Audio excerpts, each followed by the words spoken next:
Hey everyone, Aaron Spears here, Young Adult Librarian at the Westlake Porter Public Library. This is our Summer Teen Writers Workshop virtual version, episode 1. So if you can't make it to our meetups, which are on Zoom every other Wednesday in June and July, see westlakelibrary.org/events to register for those. If you can't make it to the time and day that those events are happening, we're doing a virtual version of these also, so you can still catch up with like the writing prompts and kind of participate that way as well. So if you aren't available when we're actually hosting them, you can watch them at your own convenience here through our YouTube channel.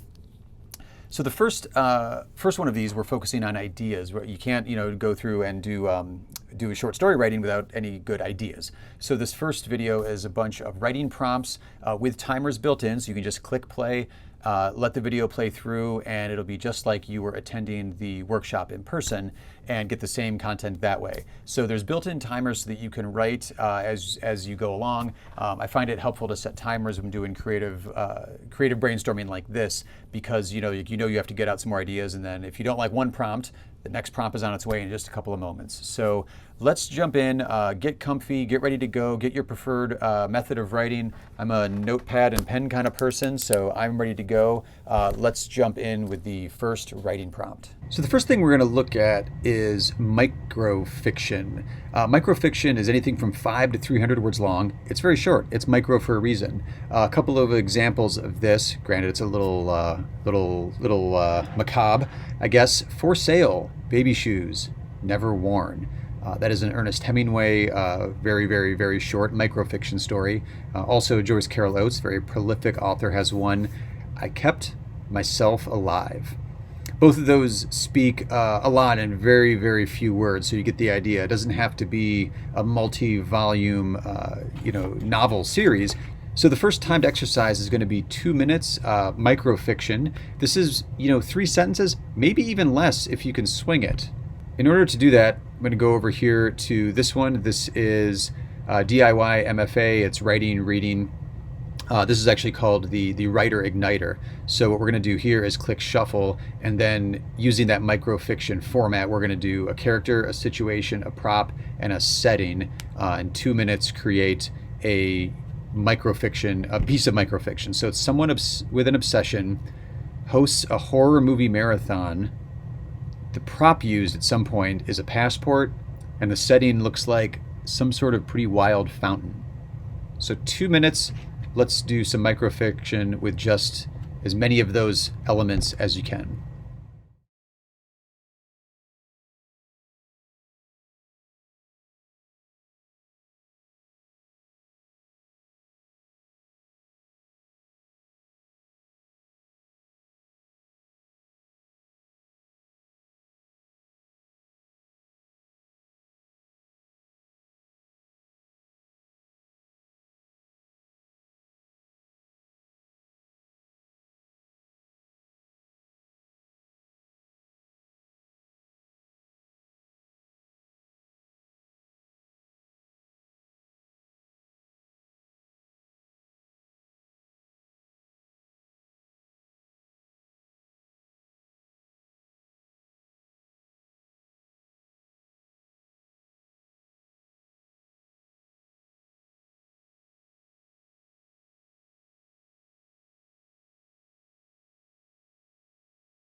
All right, up next, we're going to zoom out a little bit and we're going to do flash fiction. Flash fiction is about 500 to 1,000 words long. Examples are a little bit too long to paste here, so I don't have any examples to place in there, but it expands it out a little bit. It's going to be a couple of paragraphs at most, maybe just a couple of sentences each paragraph, so not too much here. So we're going to do here, this will be 5 minutes because we're writing a little bit more. Maybe do a minute or so brainstorming, get some key things written down on a piece of paper that you want to incorporate in there. So again, there's going to be a couple paragraphs, just a few sentences each, and we're going to switch over to a different prompt. So this is writingexercises.co.uk. They have a lot of interesting random plot generators, but also, as you can see on the left here, what if scenarios, character generators, quick plot, story titles. We're using the random plot generator for this bit of flash fiction. So we're going to do a main character. We're going to throw in a second character we may or may not use just so we have something else in there if we want a quick little bit of conflict. Let's pick a setting and an action. So we've got a woman in her late 30s who can be quite foolish, a man in his early 40s who can be quite jealous. The story begins at a swimming pool and your character is determined to get to the truth. So 5 minutes on that, creating flash fiction, a couple of paragraphs, a few sentences per paragraph.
All right.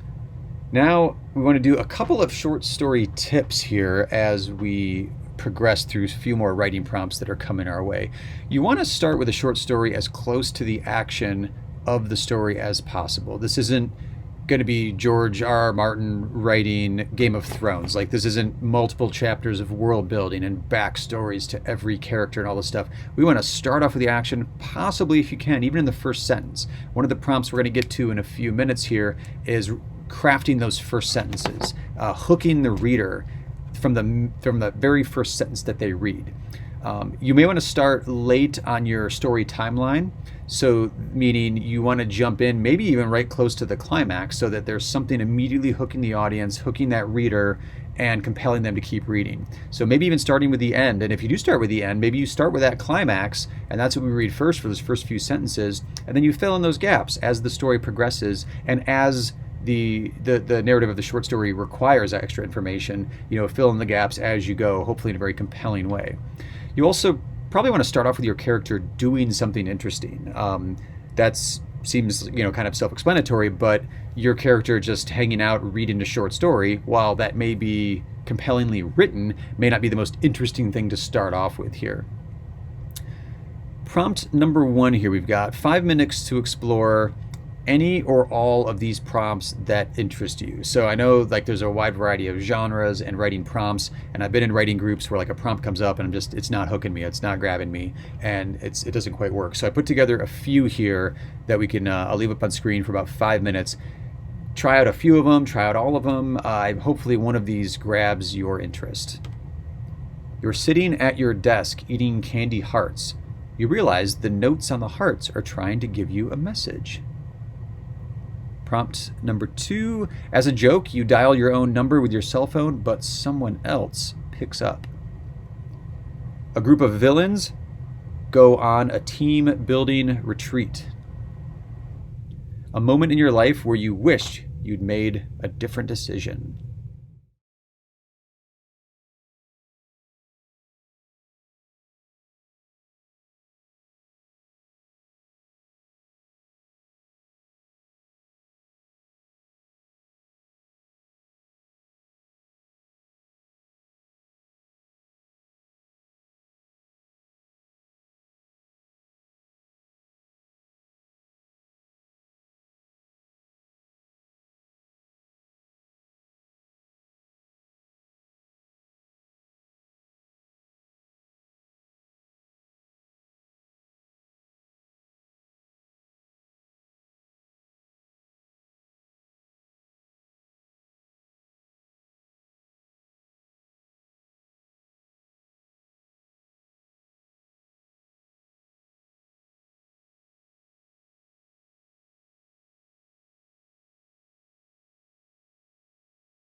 Now, another way to do story idea generating is through visual prompts, visual brainstorming. I'm a very visual person, so this is one of my favorite ways to do brainstorming when I'm working on a new story or trying to come up with a story, or I'm stuck in a story and I need to break out and do something else.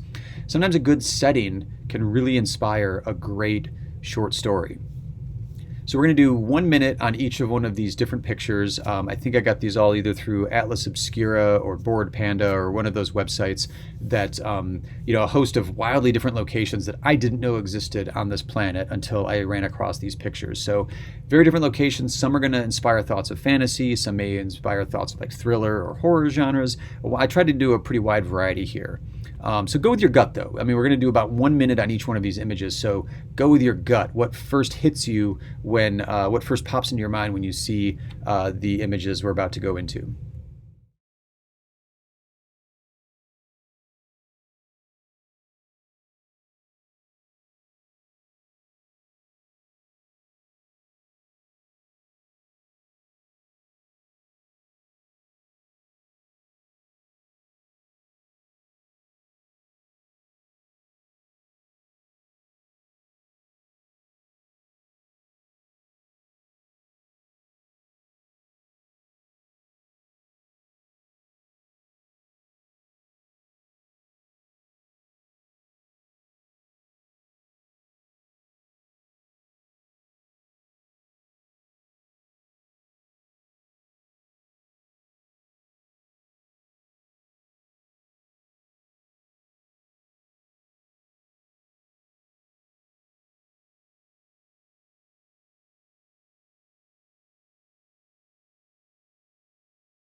And image number 2.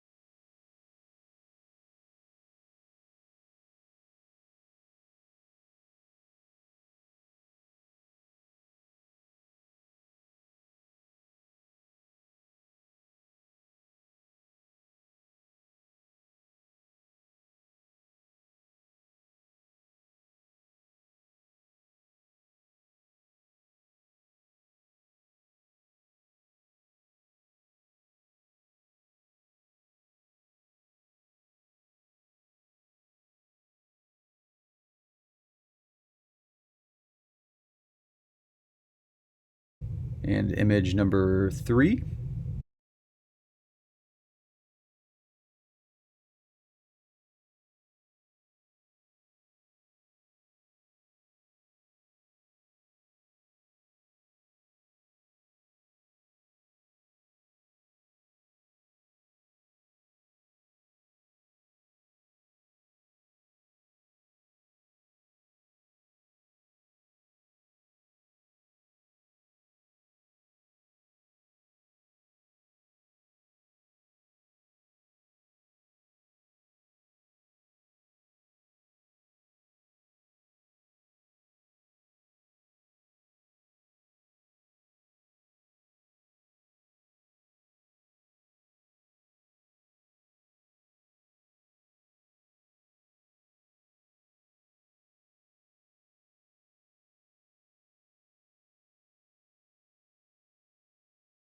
And image number 4.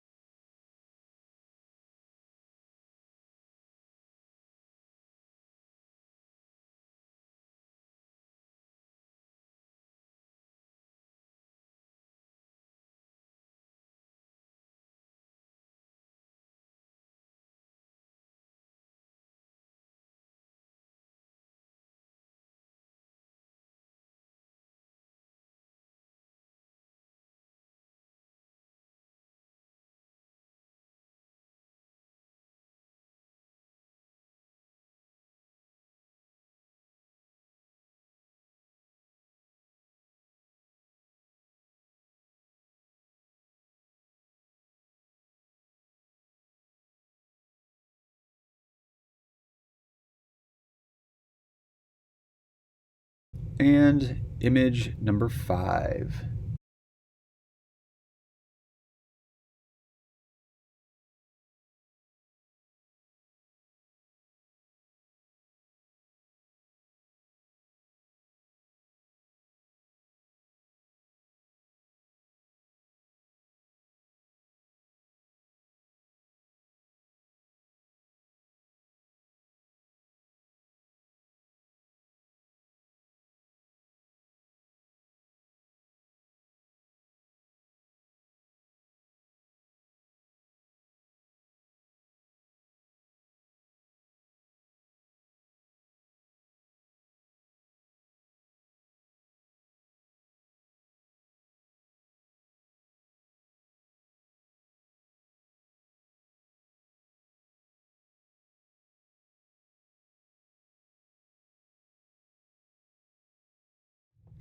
So this next series of prompts we're going to do are great first lines that will hook the reader. I've got a couple examples here from Cake's Chicken by Bill Gaston. I've seen 2 things science cannot explain. This one I think is good for a few reasons. One, it lets the reader know there's only a couple things. This is not like a whole summer's worth of adventures or years worth of schooling or something. It's two things. It's 2 things that this narrator, it is in the first person, has seen that science cannot explain. It hints at maybe a paranormal or something very strange or weird. If science can't explain it, what the heck is going on? The other one is from Something That Needs Nothing by Miranda July. In an ideal world, we would have been orphans. Again, that was a little darker, but that's hinting at, some childhood trauma or at least some bad experiences where again, first person as well. Also, there's a we involved, so it's more than one child. Are these still children? Are they grown up? It's intriguing enough that you're like, okay, well, what happened then that you think you'd be better off as orphans? So again, these are first lines that hook the reader with the possibility of more intrigue and a really interesting story coming their way. So for first lines, what we're going to do is let's do about 2 minutes each on each one of these. I've collected a few short story prompts. So these are like a synopsis of a story that would get you to write the full story. And what we want to do, though, is not necessarily write the full story, but given these short story synopsis that we're going to look at, write just the first line. What would be the first line that would hook a reader into reading the rest of this whole story? So let's go on with the first one. I'll explain as we go here. So the first example is a team of scientists have successfully teleported an apple. It reappears with a bite taken out of it. So that's the synopsis of the story. What would be the first line of a story that includes all of that would hook the reader to finish the whole story?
All right, number 2. The tooth fairy finds something unexpected next to a tooth under a child's pillow. So that's the synopsis. What would be the first line that would hook a reader to eventually finish that whole story?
Number 3. You find a blank book. Whatever you write in it becomes true.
Number 4.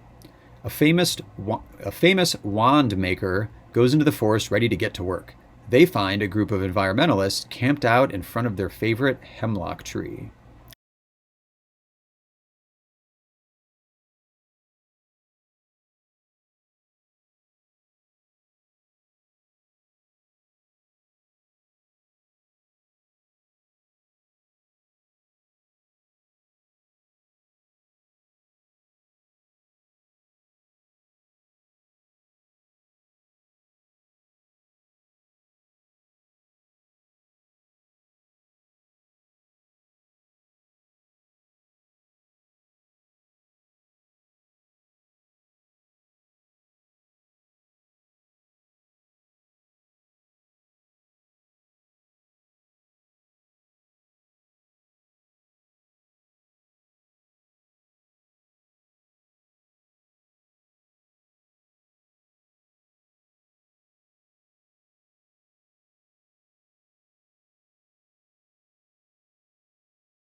Number 5, something unusual is found inside the pocket of your new winter coat.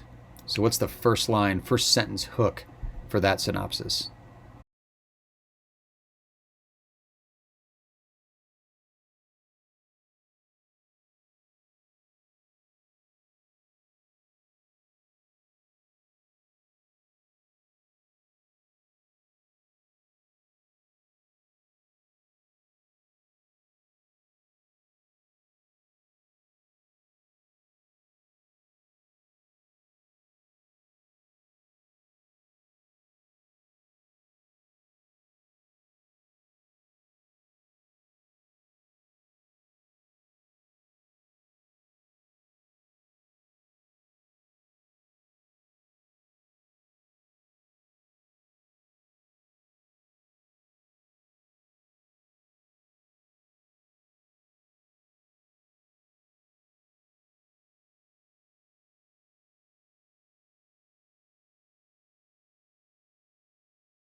Now, as we wrap up here, a few tips as you're going into hopefully, one of those ideas, one of those prompts, really captured your interest, captured your imagination, and you really want to explore whatever it was that hooked you, that grabbed you with one of those. So as you develop that into a full-on short story, focus on change. That's a really great way to keep a good dramatic thrust going in your narrative. Change within your main character. Your main character starts off on A and ends up emotionally, or personality-wise at point B or C, or maybe progresses all the way down to Z. Now, sometimes, though, change doesn't actually have to happen within your main character. Sometimes the change can happen within the reader's perception or the reader's understanding of the main character. Maybe you have a kind-hearted protagonist, the main character, the good guy, the good girl of your story, but the first scene is them doing something awful. And then the reader grows to understand over the course of a few pages or however long your short story is that, oh, well, they're actually doing this for a very specific reason. They are actually a good character. So maybe they start off seeming like the antagonist or an evil character, a villain, but the audience grows to understand, oh, they're actually not. This is what was going on. Or vice versa. You could start off with a villain who's doing something very nice. Villains aren't necessarily evil 24/7. And then the audience, the reader, the audience for your story grows to understand, oh, this is a terrible person. So change can be a really great story arc to have it, especially in a short story.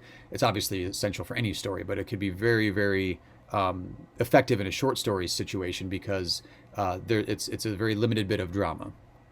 You could also start off with a character type, maybe someone you know, or someone you've observed, or even just a favorite fictional character type that you really, really enjoy. It could be, an aunt or an uncle or a neighbor or a friend or someone you observed when you were on vacation 2 years ago that just seemed like a very interesting or crazy or wild character. Let's play around with that character type. Maybe what's their backstory? What's going on with them? And if you're stuck with that, go people watch. That's a pretty interesting way to just make up a backstory for anybody that you see at the grocery store or at a restaurant or wherever you can, safely go to observe people. Also, going to favorite fictional characters, I think, is really handy too. Whether maybe it's a side character in a novel that you love. You're like, what was going on with them? They were interesting, but they didn't get many pages devoted to them. Or you're a character from a movie or a TV show or something that you found to be very interesting. Or go to music. Maybe it's a band you enjoy or a singer you enjoy. Think of those types of character types. Also, the settings, as we did with the visual brainstorming, settings can generate an idea in a very interesting way, especially if you already have a character type ready to go, or a character type in mind that you want, place that character type in a setting that intrigues you. Or in a more interesting way too, you could set that character type. Maybe your character type is maybe you're a big Dumbledore fan, and you're like, okay, let's do an elderly wizard, but like place him at a mall, because like that's something you don't see. Like that's a really probably more comedic in that particular case, but that's out of the ordinary where you wouldn't expect an elderly wizard to be at. So playing around with settings can maybe knock loose an idea or two in your brain. You're like, oh, I wouldn't have thought of that. That's interesting. So don't always think that the place and the character need to go hand in hand with each other. Also, you could also start off with a relationship as the nugget of your idea. And there's infinite number of relationship combinations available out there. You could do parent and child. What's going on there? Are they, maybe close in age? Are they very far apart in age? Best friends. That could be any different combination of genders. As far as best friends go, they could be getting along. They could not be getting along. They could be, adamant enemies right now, but they become best friends. How does that arc take place within your story? Romantic. Again, that could be all kinds of different combinations within the realm of romantic relationships. Siblings. Siblings have also an unending almost nearly never-ending combinations within that. They could be twins. They could be brother and sister. They could be brother, sister. There could be more than two of them. They can get along. They could be mortal enemies. They could have that whole range of things there. They could be, they could be at each other's throats, but in the course of your story, they have to get along to solve some sort of a problem. So starting off with a relationship, again, then also you could take that relationship and then place it in a setting. Maybe one of those visual brainstorming pictures that we looked at earlier, maybe that'd be a great place for like twin sisters who aren't speaking to each other right now. So at the end of each session, when we're doing it live, we usually save the last 20 minutes or so to just have devoted time to write, hopefully something that really piqued your interest within the live session. We just have time to write on your own. You could either start from scratch or maybe one of the tips or prompts that we had in there. But we also do like to include one curveball. So whatever the stories that you're working on, the curveball for this edition was include a place named Westlake, since this is through the Westlake Porter Public Library. A place named Westlake into your story in some way or another. If you're doing a fantasy sci-fi, if you're doing a sci-fi short story set out in the stars, maybe Westlake is the name of a base on Neptune your main character is trying to get to. If you're doing a Lord of the Rings fan fiction short story, maybe Westlake is the name of another shire that you're adding into the Lord of the Rings or the Hobbit universe right now. So try to work in a place named Westlake into your story in some way. All right, folks, thanks for joining us for the virtual edition of our Summer Teen Writers Workshop. If you are able to join us live on Zoom in the next couple of ones, that'd be great. If not, come back here and they will be in the digital version waiting for you when you have the time to join us. See you next time.